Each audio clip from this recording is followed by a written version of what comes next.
جينا جينا تسلك يا جينا يخرب بيتك ما تبي جواب ابوك. Where your belt? Okay, wait. तो पाएगा ना खोल दे हमारे नाम का गेट बैठे है ना इसको खोल ना Sobra ng alikabok sa daan. Try natin pong और आगे लेट्स योर साइन लाइक ये लाइक के साथ का है buhay dito sa Saudi Arabia pag nag-change लो पॉइंट आ गया ना sobra ng alikabok. Parang ilan. Kapag maalikabok Kailangan, ako maalikabok. pag 2 days na. हमें इतना परचेस नहीं है So, try Gana natin malaya. yung video. Kaso baka mag-sound sila. Try lang natin. जीना जीना जीना ये प्रकाश प्रकाश इधर बैठ आगे बैठ अरे जीना अकेली बैठी है उसको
Bababa na tayo ng bus. إياك نعبد وإياك نستعين اهدنا الصراط المستقيم صراط الذين أنعمت عليهم غير المغضوب عليهم ولا الضالين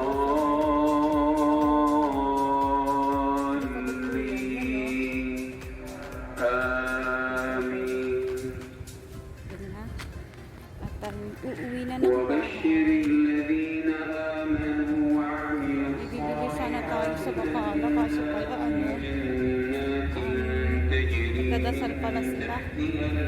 Bakala dito guys is ano siya, tindahan sa atin. منها من ثمرات رزقا قالوا هذا الذي So yun nga guys, naipakita ko sa inyo yung paano ba sabihin, yung turab dito. Ano tawag na yan? Sandstorm. Turab kasi yan sa Arabic. Sandstorm. Sandstorm sa English. So, hi guys. Nandito na tayo ngayon sa ating accommodation. Pero wala pa tayo sa taas. Nasa baba pa tayo. Ito ko na gawin yung outro. Alam niyo ba, dito sa Middle East, kapag nag-change climate, nagkakaroon talaga siya ng sandstorm. At pag nagkaka-sandstorm, talagang parang delikado sa labas or yung, ano ba, yung sobrang sandstorm, yung ano mo, malalangkap mo yung hangin na puro alikabok, kaya kailangan talagang nakamas kapag lalabas. Kaya sa mga kababayan ko na nandito sa Middle East, mag-iingat po kayo guys, lalo na ngayon na may malakas yung sandstorm. Pang 2 days na po ang sandstorm ngayon, pero hindi pa rin siya nawawala. At kahapon at kanina na nasa workout, nakikita ko talaga yung sandstorm sa labas, yung kapal-kapal. As in, yung malayong, hindi mo makikita yung paligid. Kasi napupuno siya ng alikabok. Ganito kasi talaga dito pag, pag nag-change climate, then yung sandstorm, sobrang kapal. Buti nga dito sa Jeddah, medyo maayos po yung weather dito, tsaka yung sandstorm. Nagkakaroon man siya ng sandstorm, pero hindi talaga yung as in sobrang malala. Not like before, nung bago pa ako dito, napunta kami dun sa may probinsya ng Saudi, sa may Al-Jof. Grabe, as in sobrang kapal talaga ng sandstorm as in. So, ayun nga guys, gusto ko lang i-share sa inyo. At saka medyo matagal-tagal na rin tayong hindi nakapag-vlog, hindi nakapagawa ng video. Medyo busy kasi, tsaka tawag nito, parang pagod na yung katawan. Wala nang magagawa pagdating ng bahay. Bagsak na agad tulog. Kasi, hindi kasi kagaya dati yung trabaho. Ngayon kasi nakaka-stress sa mga bagong management, ganun. Kaya, pasensya po guys, at medyo natagalan tayo. At super thankful ako sa aking kapatid na super supportive, na siya yung gumagawa ng video niya. Then isi-send niya sa akin, ako na lang yung mag-edit. Kaya sa aking kapatid, thank you so much and I love you so much. Soon, uuwi na kayo ng Pinas. Ingat-ingat kayo palagi. Naiingit tayo. Nananaginip na tayo minsan. Sana ako rin makauwi na ako. Gusto ko nang umuwi. Pero yan yung buhay ng OFW. Kailangan natin mag-tiis kahit na sobrang homesick na. Minsan nananaginip ako. Kala ko sa bahay na ako. Pero yung pala nandito pa rin ako sa kwarto. Oh, wow naman. Pero inshallah someday makakauwi na. Mga kabayan natin dyan, power palaban. Kasi kung uuwi kasi ngayon, marami kasing quarantine. Sayang na yung bakasyon. Kaya stay na lang muna tayo dito. Bye-bye guys! Ayun guys, I hope na nagustuhan nyo ang video ito. At kung nagustuhan nyo ang video ito, please like, comment, and share sa mga kakilala, kaibigan at kapamilya nyo. Bye! See you on my next video guys. Love you all!